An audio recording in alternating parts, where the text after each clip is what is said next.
Hello, this is Bill with a book review and reading update.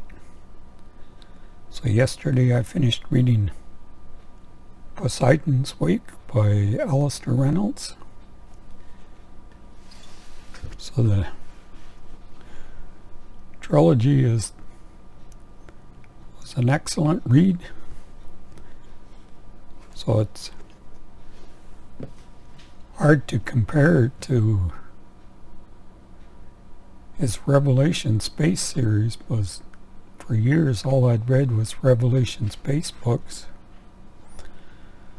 So now that I've been reading other books by him, it almost seems like a different author.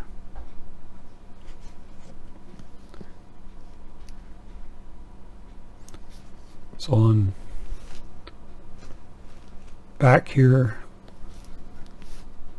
The Guardian says Reynolds blends AIs, mysterious aliens, intelligent elephants, and philosophical ruminations on our place in the universe in a well-paced, complex story replete with intrigue, invention, and an optimism uncommon in contemporary science fiction.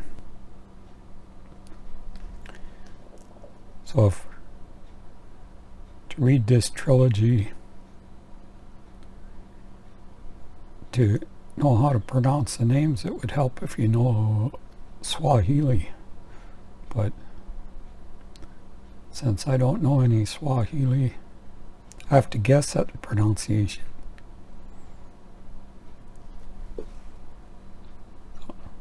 So the blurb here says, Send Dege. The cryptic message originated 70 light years away from the planet Crucible, where Dege Akinya lives under permanent house arrest for her role in a catastrophe that killed 417,000 people. Could it be from her mother, Jaiku, who vanished during a space expedition decades earlier? Dege's daughter Goma, a biologist, joins the crew of Travertine, dispatched to Gliese 163 to uncover the source behind the enigmatic message. Goma's odyssey will take her not only into the furthest reaches of space, but centuries into her family's past, where the answers to the universe's great mysteries await.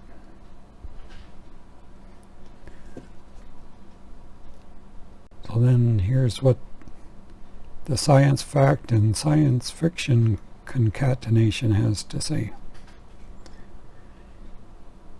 If you are a fan of widescreen hard science fiction such as Ian Banks' Culture Stories or Charles Stross's space opera novels, but have not yet tried Alastair Reynolds, then you genuinely are in for a real treat. This is the definition of early 21st century cutting-edge space opera.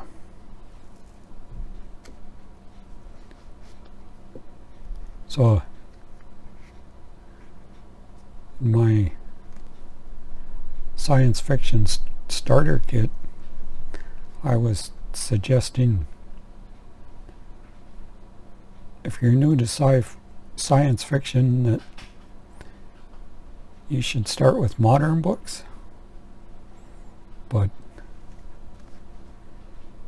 I didn't really have any ultra modern books in there. I think most of them were more than 5 years old. and some much older than that, but I loosely define modern as anything past 1980. So this trilogy is fairly recent. So this one is copyright 2015. So I think the first one is 2013. 2012. And the second book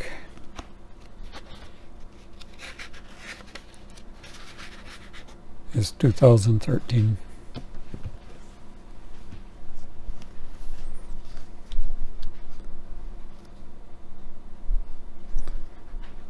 So if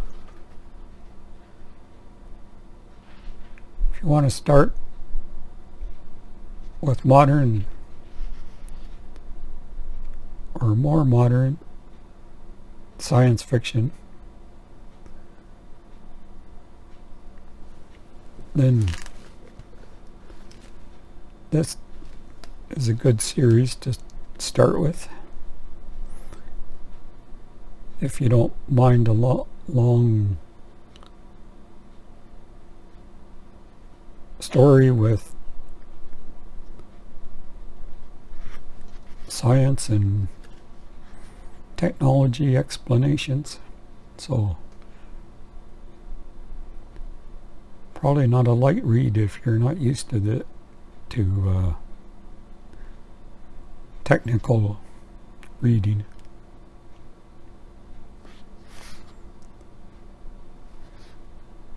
So read a few bits from the book here that I have flagged.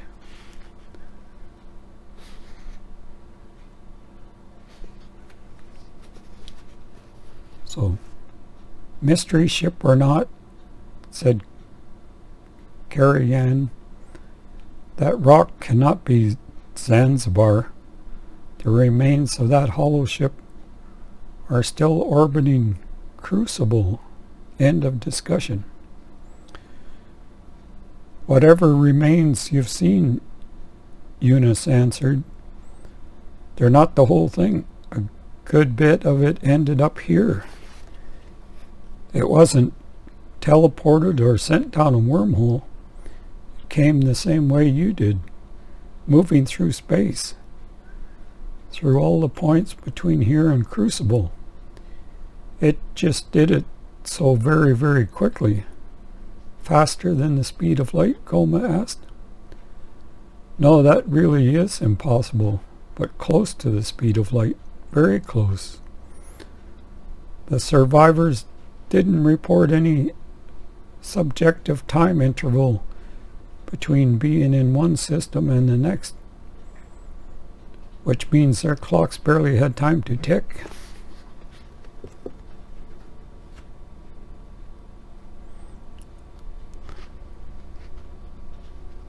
So that's one thing I like about this trilogy is stumbling across alien technology and triggering events which are beyond their comprehension.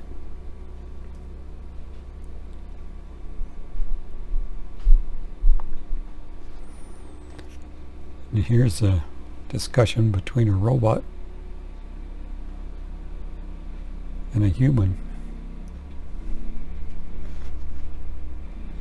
So and you wonder why humans have a hard time trusting robots, but you and I saw a better path. Canoe, reconciliation, cooperation, the sharing of resources and knowledge. We are here precisely because we believe in something better, something bolder, an answer to the oldest question: how do I get along with my neighbors, even if they are not the same as me?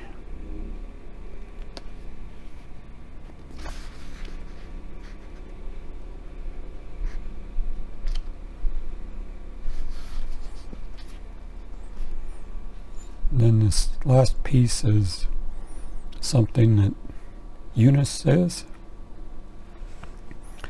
So, beginning of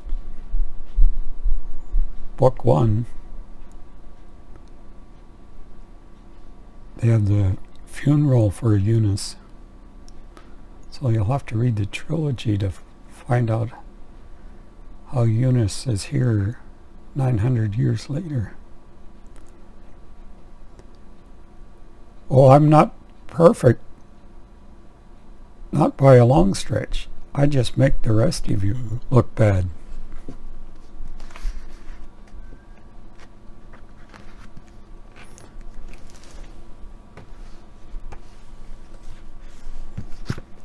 So, it's a must-read trilogy if you like hard science fiction space opera.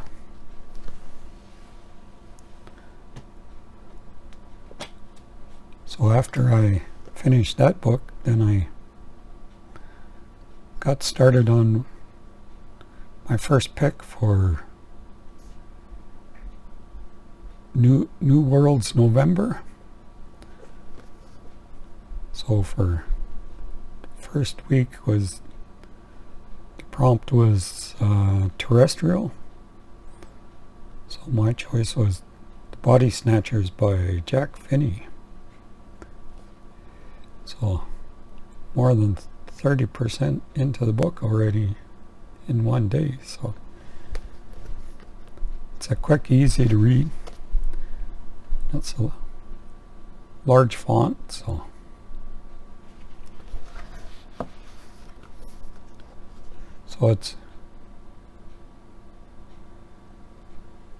it's so far it's a good read, but not a great read like these books are. It's a little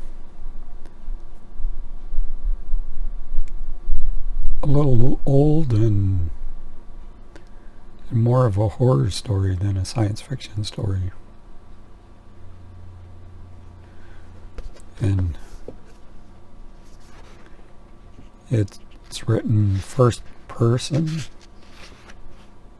and like a lot of the early science fiction that is written as though it's a documentary. Some person writing down events from the past.